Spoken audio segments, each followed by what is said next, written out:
que vayamos a la carta de Primera de Juan, capítulo 2. Mario les leyó el pasaje a predicar.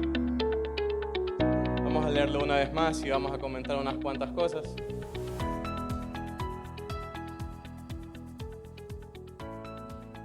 Y así mismo como Mario oró, yo también quisiera orar. Incline su rostro conmigo. Gracias, Padre amado, porque tú eres bueno.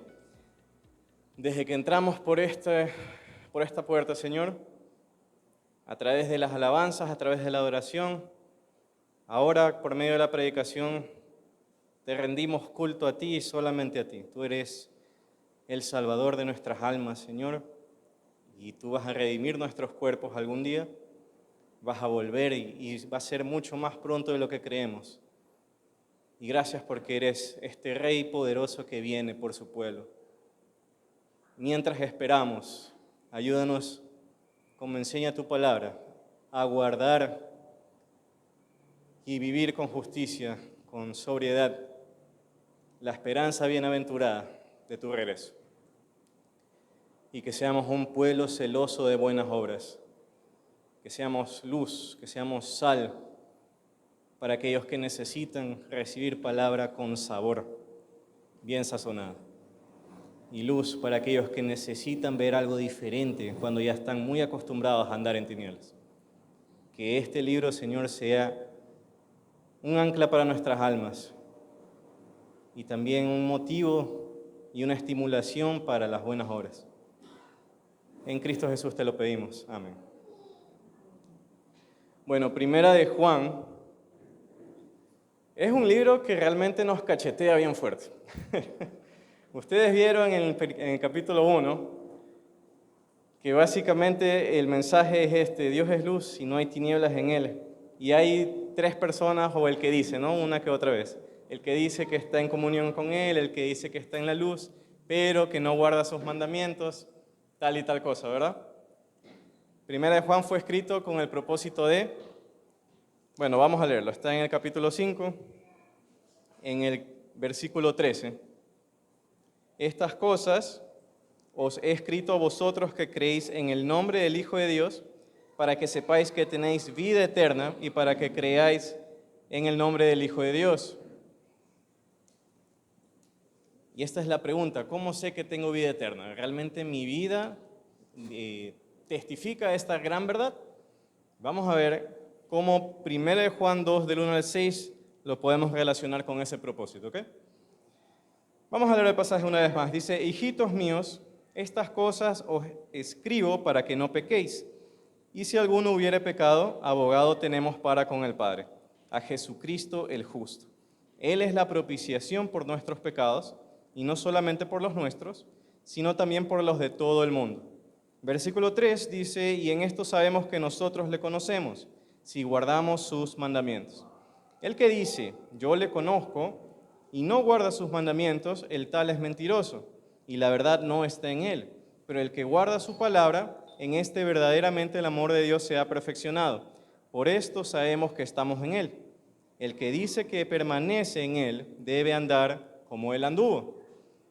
Bueno, cuando Mario me escribió acerca de este pasaje, me dijo, el mensaje que queremos mostrar es, seamos como Cristo.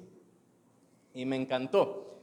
Hay una idea o una conclusión en el versículo 6, que se los voy a leer nuevamente porque dice lo siguiente: el que dice que permanece en él debe andar como él anduvo. Y la pregunta aquí es, ¿cómo anduvo Cristo? ¿Cómo anduvo Cristo para que yo entonces pueda andar como él anduvo? Y esa es la gran pregunta, y vamos a empezar por ahí. Cuando hablamos de esta palabra abogado, usualmente nosotros pensamos en alguien que conoce las leyes y que nos va a defender ante un caso, ¿verdad? Bueno, aquí la palabra que se utiliza para abogado, aunque no sé griego, sé usar un diccionario en griego. Y dice lo siguiente, se dice paracletos.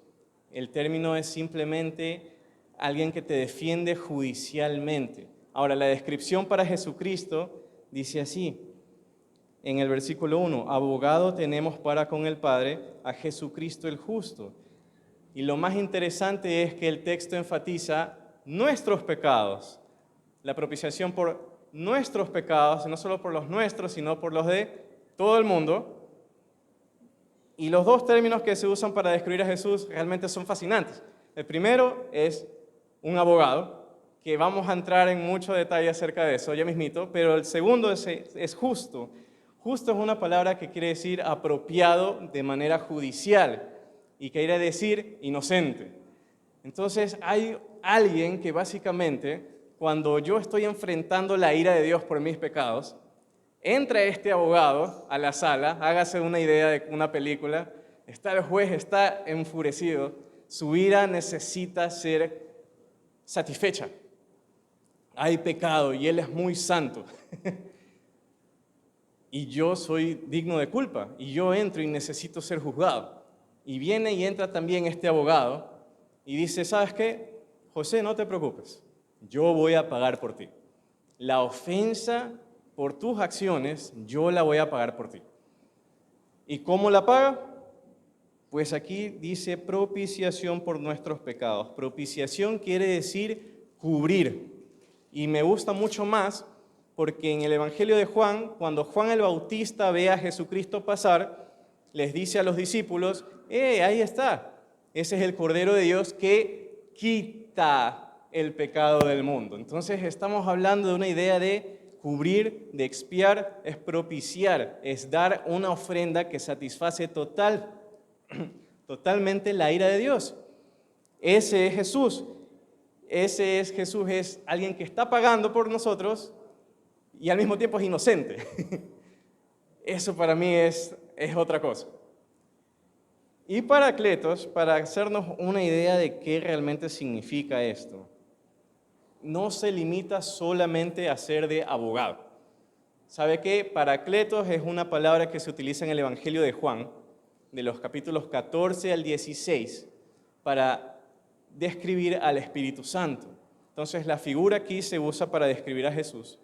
En el Evangelio de Juan se usa para describir al Espíritu de Dios. Acompáñeme a Juan. Vamos a Juan 14. Específicamente Juan 14, 15. Y vamos a ver cómo esta figura realmente tiene que ver con este texto. ¿Por qué debería andar como anduvo Jesús? Punto número 1. Porque Él me ha perdonado. Cuando yo conozco el perdón de Jesucristo, soy movido a vivir por gratitud a Él. Vamos al Evangelio de Juan, capítulo 14, versículo 15. Y vamos a leer unos cuantos versículos, voy a ir saltando cada mención donde aparece Paracletos. Juan 14, 15 dice, si me amáis, guardad mis mandamientos, y yo rogaré al Padre, y os dará otro consolador para que esté con vosotros para siempre. Esta palabra consolador quiere decir Paracletos, y Paracletos significa alguien llamado a estar a tu lado. Alguien que está llamado para estar junto a ti. Y mira qué relevante es, o qué adecuado es, porque justamente dice, para que esté con vosotros para siempre.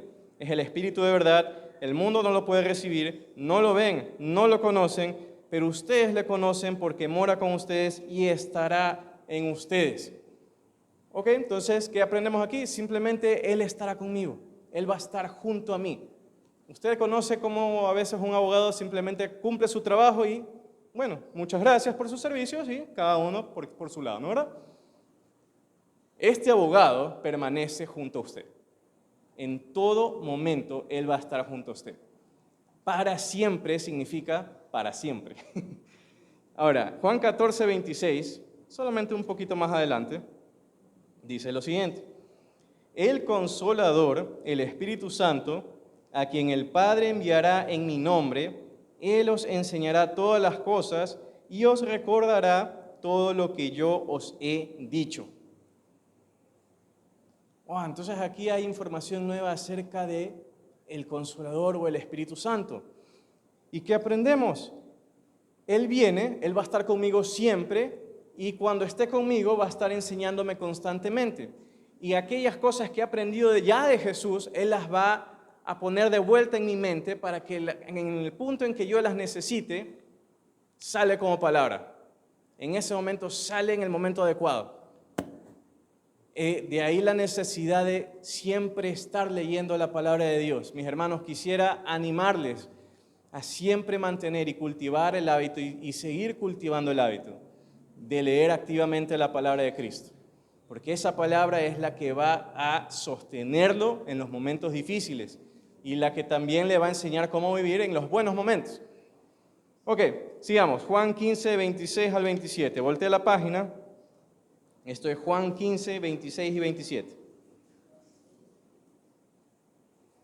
Dice lo siguiente: cuando venga el Consolador, a quien yo os enviaré del Padre, el Espíritu de verdad, el cual procede del Padre, Él dará testimonio acerca de mí. Y vosotros daréis testimonio también porque habéis estado conmigo desde el principio. Entonces, el Padre envía al Consolador y es esta figura en la cual va a dar un testimonio y va a impulsar a que usted también testifique acerca de Jesucristo. Ahora, pasemos a la siguiente y ya vamos a poner todo en su lugar.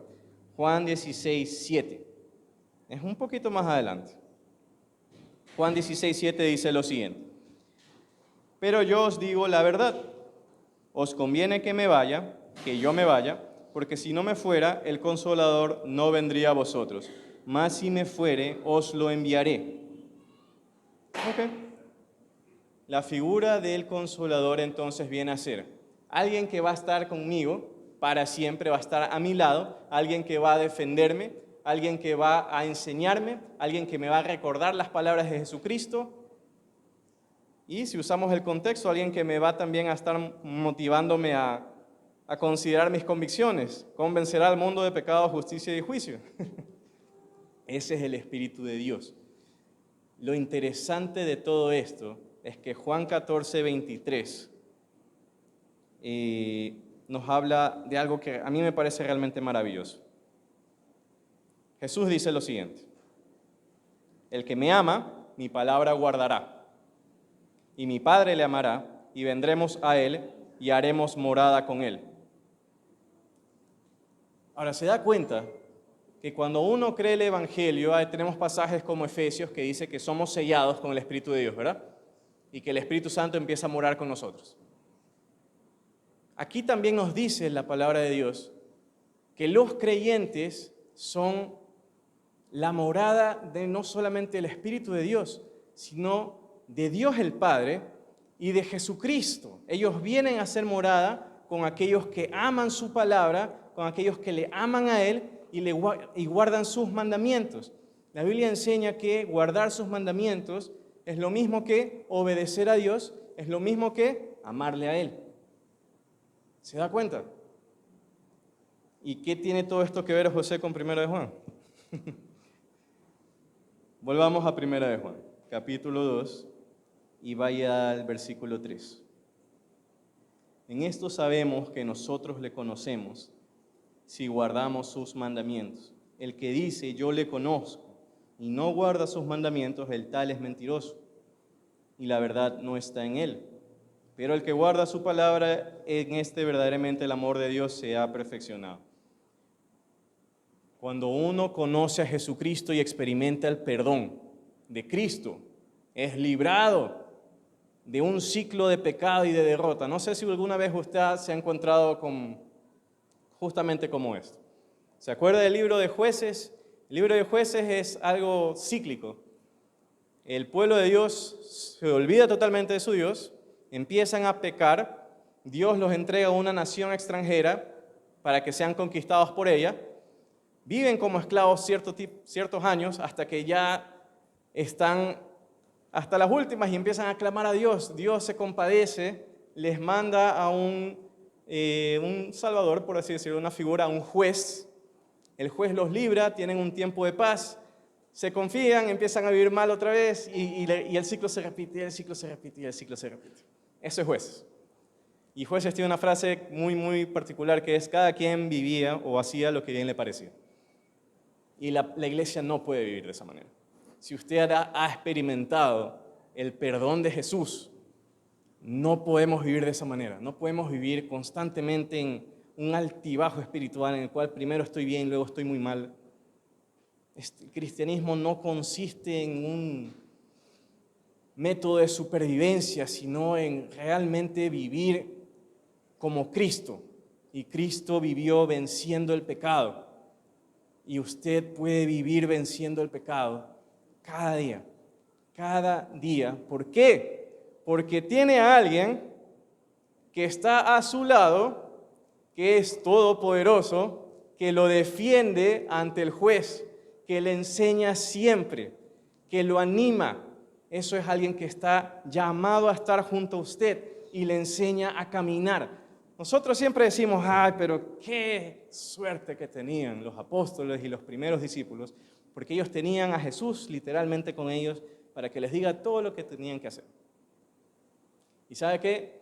Nosotros tenemos el privilegio de tener a Dios Padre, a Jesucristo y al Espíritu Santo, los tres morando en nosotros. Los tres. Eso es un tremendo privilegio. Y cada vez que usted abre las Escrituras, puede compartir con eso. Solamente retroceda en 1 de Juan, en el capítulo 1, y déjeme hacerme explicar. Cuando Juan escribe, él empieza con lo que él vio en el principio. Él dice, 1 de Juan, capítulo 1, versículo 1. Lo que era desde el principio, lo que hemos oído, lo que hemos visto con nuestros ojos, lo que hemos contemplado y palparon nuestras manos tocante al verbo de vida, porque la vida fue manifestada y la hemos visto y testificamos y les anunciamos la vida eterna, la cual estaba con el Padre y se nos manifestó. Lo que hemos visto y oído, eso les anunciamos para que también ustedes tengan comunión con nosotros y nuestra comunión verdaderamente es con el Padre y con su Hijo Jesucristo. Estas cosas les escribimos para que su gozo sea cumplido, sea completo. Entonces imagínense, todo lo que Juan vio acerca de Jesucristo, lo que contempló, imagínense cuando él estaba en el monte de transfiguración y ve a Jesucristo coger un cuerpo totalmente diferente y lo ve hablando con Moisés y con Elías. Todas las cosas que él vio acerca de Jesús, todas las cosas que él oyó de Jesús, lo que él palpó.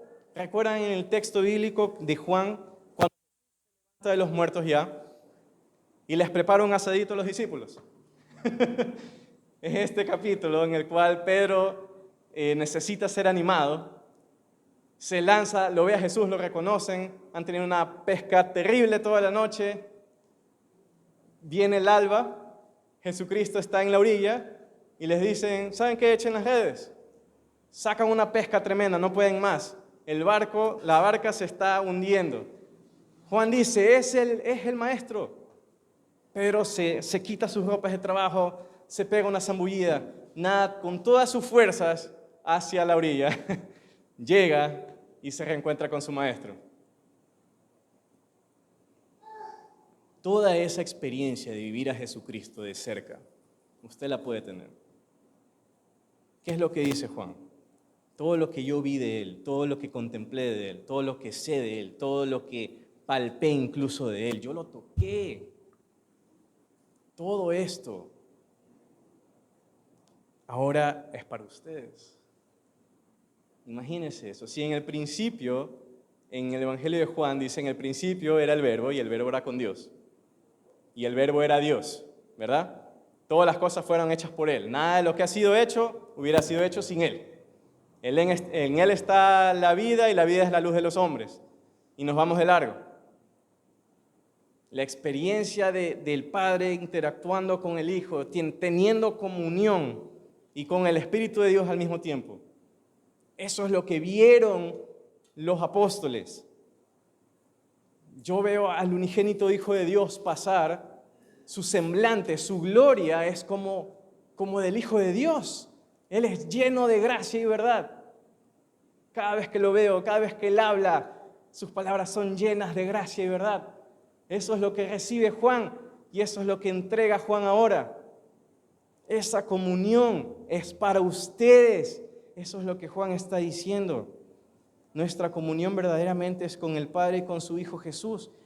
Esta comunión debe producir gozo en su vida.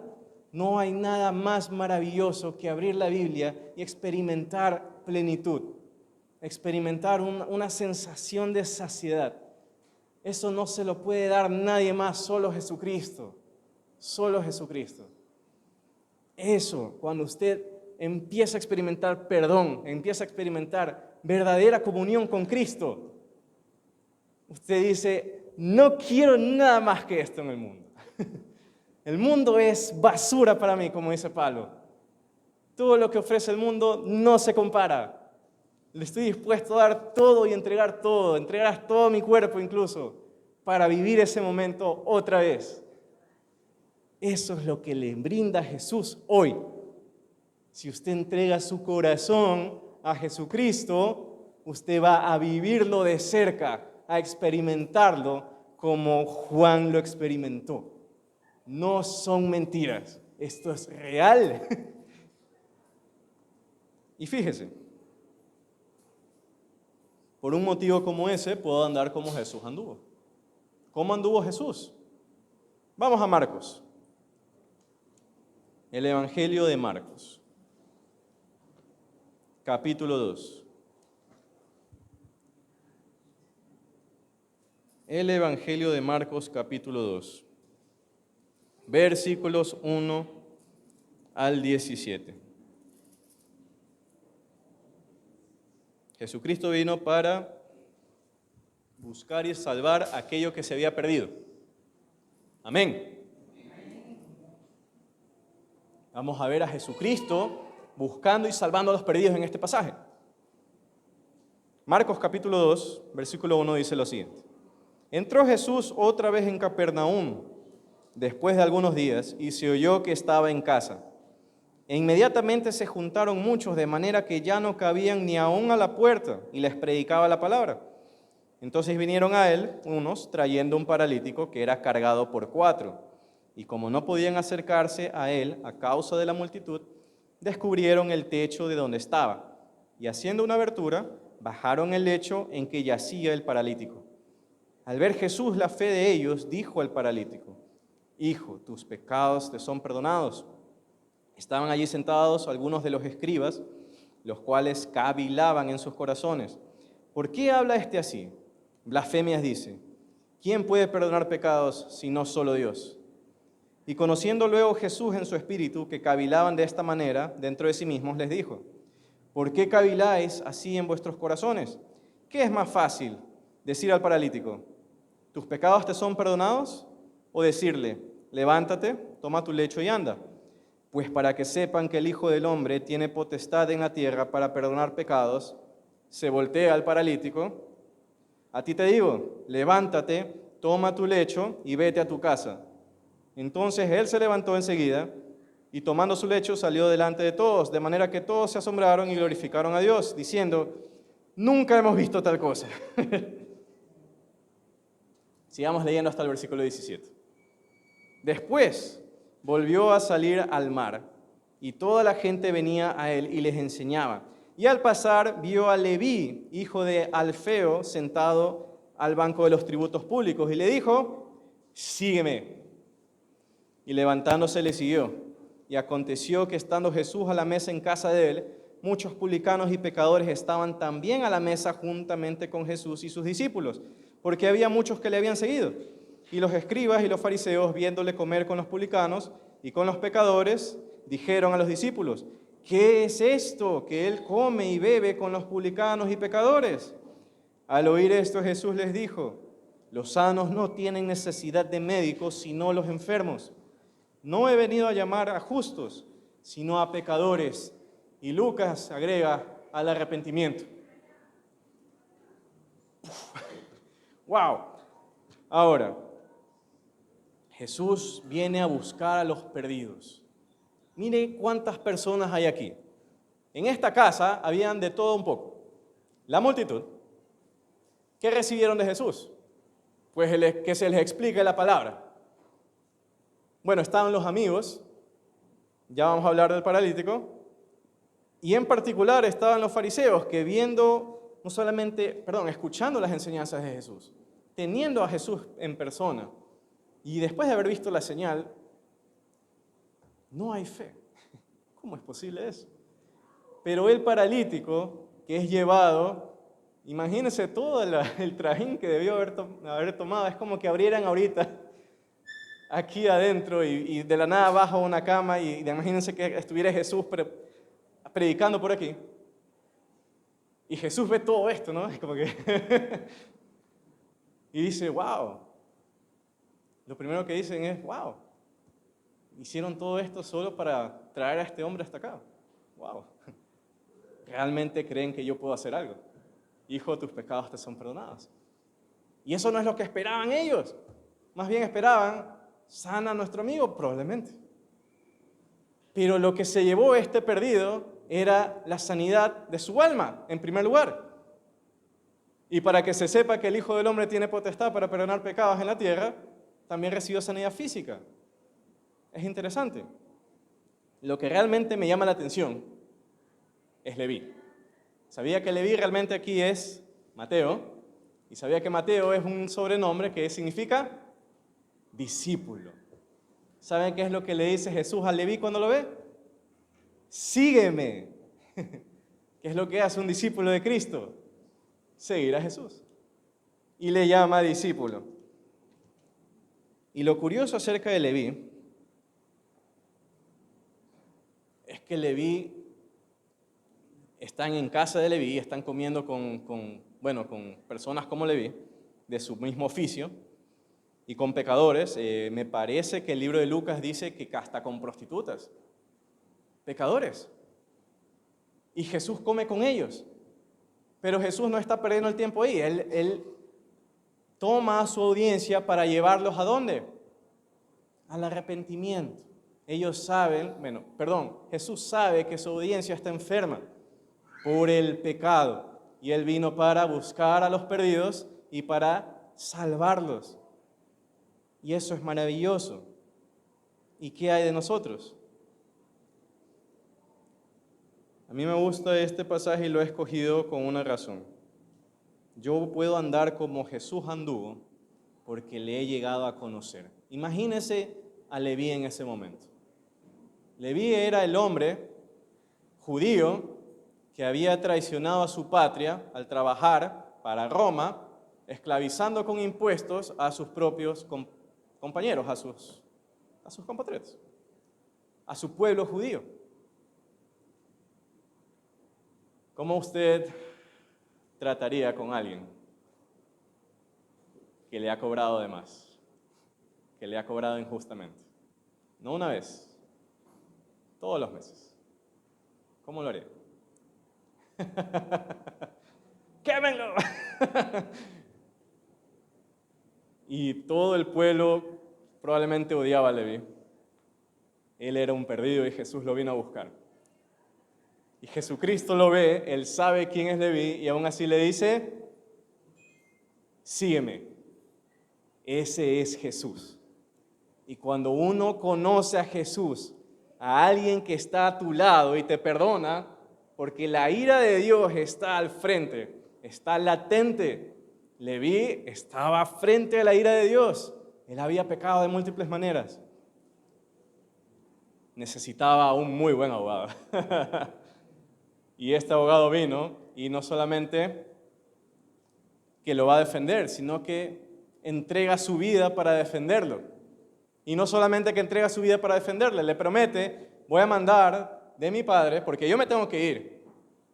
Yo regresaré al Padre, pero no se preocupen, porque les enviaré a otro consolador para que siempre esté con ustedes, para que les enseñe las palabras, para que les recuerde aquello que ustedes, para que también les defienda nuevamente, porque van a seguir necesitando ayuda. Y para que les dé testimonio y les ayude a testificar. Imagínense eso. Este no es cualquier abogado, es otra cosa. Y yo puedo andar como él anduvo porque realmente conozco quién es él. Leví lo vio, el paralítico lo vio, hasta los fariseos lo vieron. pero ellas entendieron que al final todos nosotros somos pecadores que se arrepintieron, que enseñan a otros pecadores a arrepentirse. Es exactamente eso. Y para eso necesitamos presentarle a nuestros amigos a un muy, muy buen abogado. A Jesucristo, el justo o el inocente. Ahora, ¿qué debería producir este pasaje en mí? Lógicamente, andar como Él anduvo. Ahora, ¿qué pasa si hay pecado en mi vida? Quisiera terminar esta prédica yendo a Salmo 51.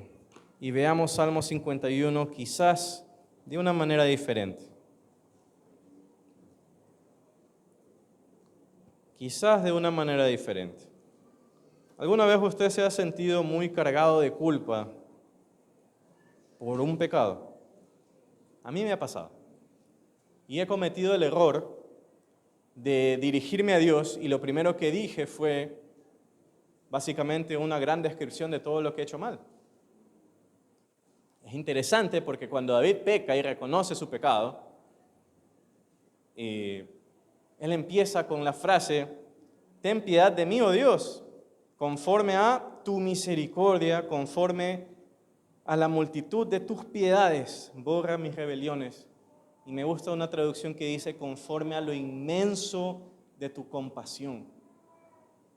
Es tremendo.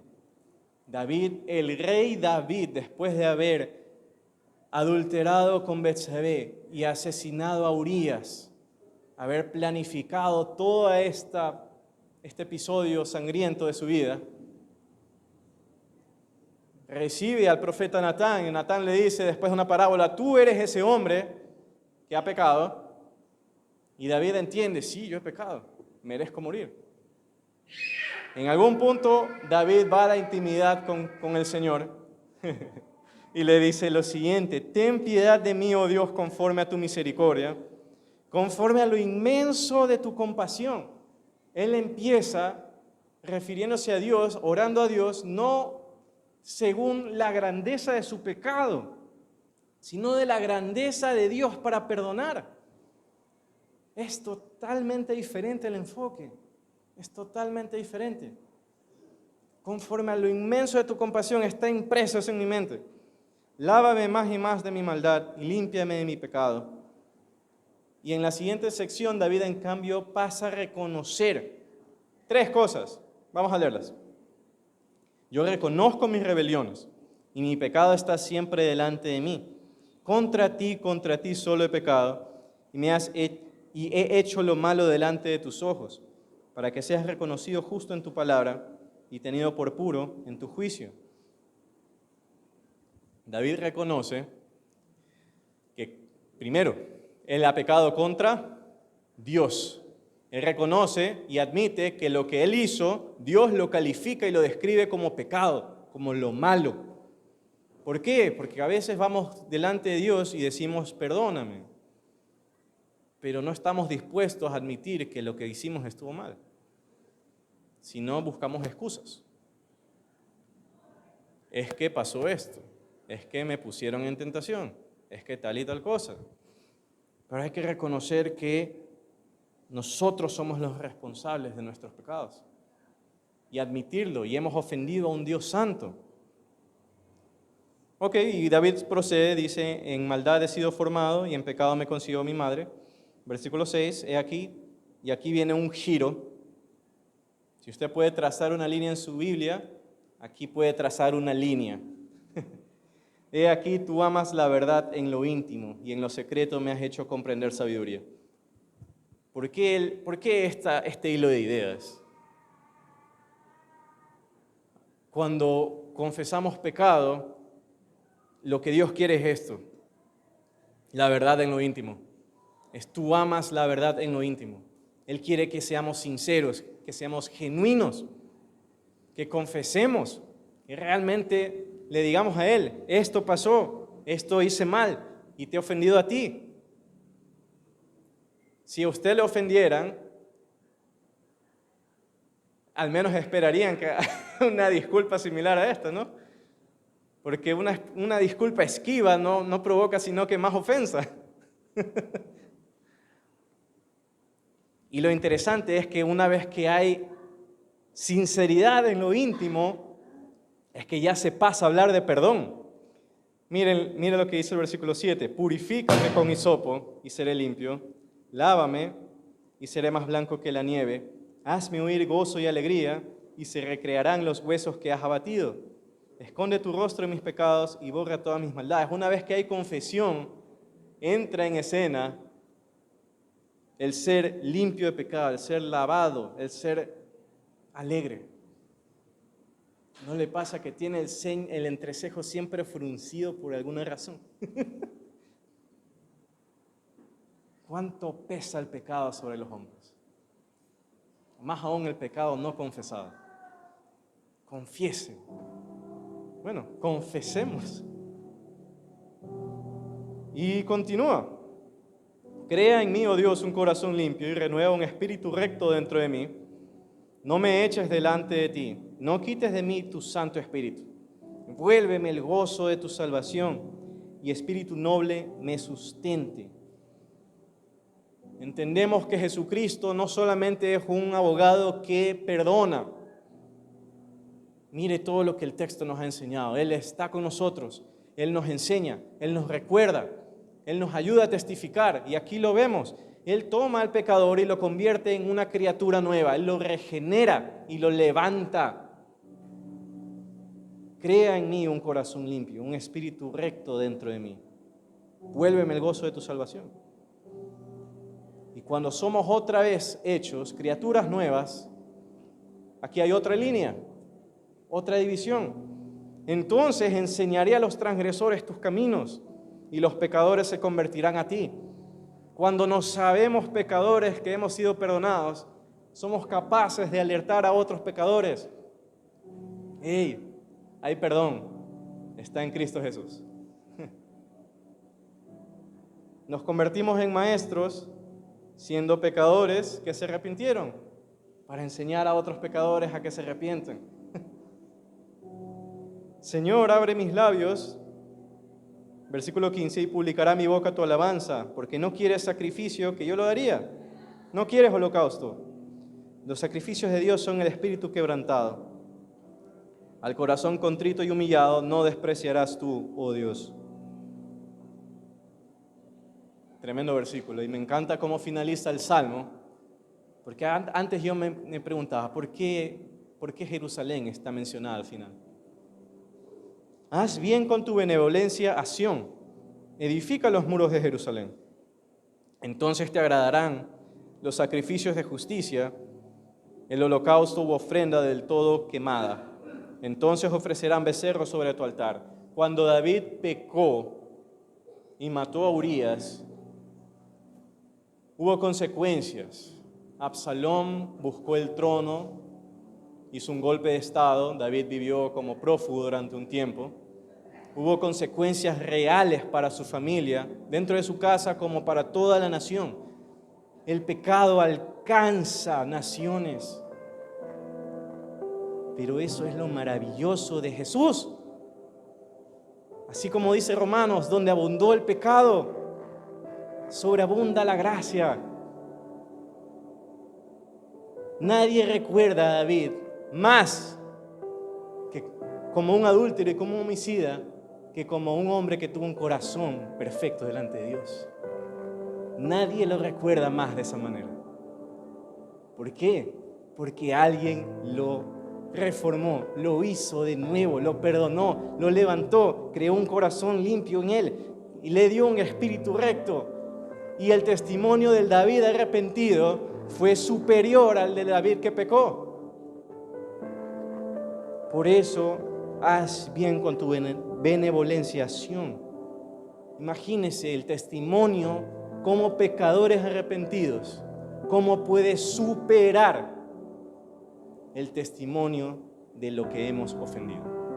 Cómo puede superar con creces, porque Jesucristo lo puede hacer. Él lo puede hacer. Si usted alguna vez ha dicho, sabe que he pecado tanto y mi historial está tan manchado que nadie lo va a limpiar, Jesucristo lo limpia. Y no solo lo va a hacer, Él va a tomarle para formar un corazón limpio y un espíritu recto, para ponerle como maestro de otros y para que su testimonio sea incluso un ejemplo a nivel de la sociedad nacional. Y es lo que le hablaba a mi esposa. Si Dios tomó a 11 varones para poner el mundo antiguo de cabeza, si Dios tomó a pescadores que no leían, que no escribían, si Dios tomó a un hombre que le negó 3 veces para ponerlo como líder de su iglesia, ¿qué no puede hacer por su iglesia hoy? Pero ¿qué está buscando Dios? Está buscando gente que le entregue por completo su corazón. Vamos a orar. Señor amado, tú eres nuestro abogado frente al Padre. Tú ya brindaste un sacrificio perfecto que satisfizo por completo la ira de Dios. Somos libres, como dijo Mario. Somos libres para servirte, somos libres para amar. Somos libres. Tomemos esa libertad para darte gloria, para hacer tu nombre conocido. Realmente no nos necesitas para eso. Tú ya lo has hecho. Pero cuánto anhelamos como obreros participar en la historia de la redención, participar en aquella historia que va a ser eco en la eternidad. Ser maestros que aprendieron a arrepentirse para poder enseñar también a otros. Por eso podemos andar delante de ti, como tú. Porque te hemos llegado a conocer, porque tú nos brindaste un perdón eterno, algo que nos ha quitado el peso del pecado de los hombros para siempre. Y en gratitud a ti, tú que tomaste nuestro lugar de pecado y te levantaste de los muertos para brindar una vida nueva y novedosa, en abundancia, como dice tu palabra. Tú que has preparado obras de antemano, como dice Efesios, para que nosotros andemos en ella. Queremos vivir y dedicar nuestras vidas a ti, para que tú utilices estas vidas y a esta congregación y a este siervo tuyo que has puesto por pastor, para engrandecer tu nombre, para publicar y anunciar las virtudes de aquel que nos llamó de las tinieblas a su luz admirable. Porque así de grande y excelso eres tú. Tú tomas aquello que no es y lo llamas como si fuera. Así de grande eres tú. Este es nuestro Dios. Uno que nos defiende, que está a nuestro lado, que nos enseña, que va a volver. Y si usted ha pecado hoy, pídale perdón, póngase a cuentas con el Señor. Tiene un abogado para con el Padre, a Jesucristo el justo. Y si usted quiere convertirse al Señor, quiere conocerlo, y como le dijeron a Leví, sígueme, y usted siente que el Señor le está llamando a seguirle, no tenga miedo. Dígale al Señor, te seguiré. Perdona mis pecados, te seguiré. Te entrego mi vida para seguirte. Bendice esta iglesia, Señor, que sea para impactar a esta ciudad, para impactar fuertemente, Señor. En el nombre de Jesús te lo